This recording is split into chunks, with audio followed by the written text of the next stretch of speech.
Okay, I'm going to attempt to explain my Dragunity-Blackwing deck now. I can't really do this with my hand. Okay. So check it out. You've got ducks and phalanx. That's like the core of the deck. You know, ducks, you summon him, and then you can equip from your graveyard a Dragunity to him, and then phalanx can special summon himself from there, and then you can start synchro summoning for 6. Then you've got Legionnaire, who you play, and he has the ability to get rid of someone one of the Dragunities equipped to him in order to destroy a monster. And Atlas, similarly, you summon him, and then he automatically lets you special summon one of these other winged beast ones and equips himself to it. And when he gets sent to the graveyard, you get to destroy something as well. So you could potentially destroy 2 that way. Then you've got Bore the Spear. These are some of the first Blackwing ones I'm introducing here.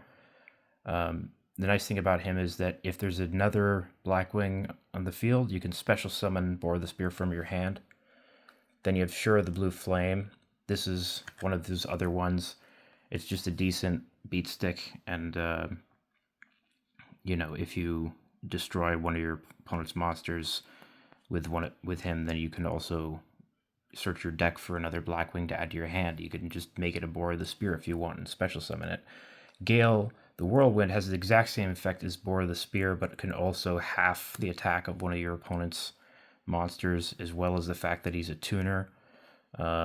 Then you've got Zephyros the Elite, who once a game you can use his effect to bounce one of your cards into your hand in order to special summon him. I like to do that on the field spell card so that I can reset its once per turn effect and use that 2 times in the same turn. And then you've got Blizzard the Far North. What does he do again? Oh, okay, yeah. He gets you somebody from your grave. So those all the Blackwings essentially. And then you'll notice that the Blackwings have a dark attribute and they're winged beasts. The Dragunities have a wind attribute and their tuners are dragon type, but the non-tuners are winged beasts. So that actually works perfectly because all the Blackwing synchros just ask for a Blackwing tuner, I believe, and then winged beasts, and then the Dragunity synchros just ask for a dragon type tuner and winged beast type non-tuners, which is Blackwings as well. Then you have Dark Smorg, which is really the main guy of this deck. He prevents your opponent from setting cards, period. Really changes the game, and in combination with Stardust Dragon, I felt like was my ultimate board control. You can special summon him from the graveyard, you can special summon him from your hand, and all it takes is having 1 dark attribute and 1 wind attribute either in your hand or graveyard respectively in order to special summon him from the other location. So that's pretty powerful. You have Cards of Consonance, makes a really good engine with discarding any of the tuners to draw 2 cards. Effectively just, like a Pot of Greed, but with 2 cards, so you're just replacing 2 for 2, thinning the deck. Dragon Ravine, incredibly powerful field spell card. You discard a card in order to search your deck for usually ducks, but just some Dragunity.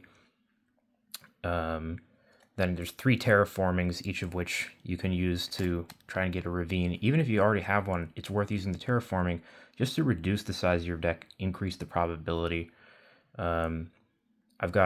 I'm running 1 Bottomless Trap Hole, 1 Compulsory Evacuation Device, 1 Solemn Warning. It's interesting in Yu-Gi-Oh! The exact wording really affects the rulings of things.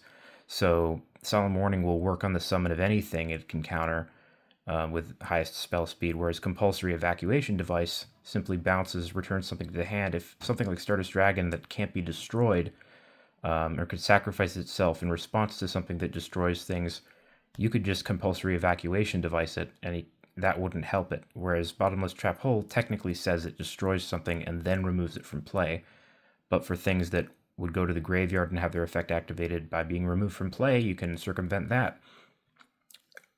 Mystical Space Typhoon, or MST, it would always change whether it was limited, semi-limited, or entirely unlimited.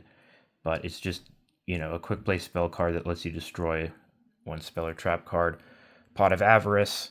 This was, in the late game, you have 5 or more monsters in your graveyard, and it just becomes you shuffle those, those into your deck and then draw 2 cards like it's a Pot of Greed. Icarus Attack. This kind of pairs similarly to how Atlas and Legionnaire work, but it's for the Blackwing decks where you sacrifice a Wing Beast monster on your side of the field, and then you get to destroy 2 cards your opponent has. Then we get into the extra deck. Gibolg, I'll sort of skip over. I'll just explain how Vajrayana works. Vajrayana is you usually summon ducks and equip Phalanx to ducks, special summon Phalanx, synchro summon for 6. Then you get Vajrayana. You take that same Phalanx from the graveyard. Since he left the field, his effect is reset, so you can special summon him and then synchro summon into a Stardust Dragon. Usually that's what I would go for, but there's a lot of other options for an 8-star. Trident Dragon's a cool way to try and end the game. Yeah, and then I would use my Ghost Rare Stardust Dragon just as like a flex on the opponent. Then there's some Exceeds. Some of when I played there weren't Exceeds, and some of when I played there were Exceeds, and then I never really played for the period of time where they had other stuff. This is the extra deck, and then this is my mascot card, which is just for fun. I actually used to use Elemental Hero, whatever the cool looking one was. This is my extra deck tokens, and then so these are cards that you get to sort of switch in and out between games. But this is my deck that I built back in the day. I thought it was really cool how I could combine 2 different archetypes and make them work well together, utilizing things like Icarus Attack and utilizing all the same synchros between them, and even getting to use Dark Smorg, So that was just really cool.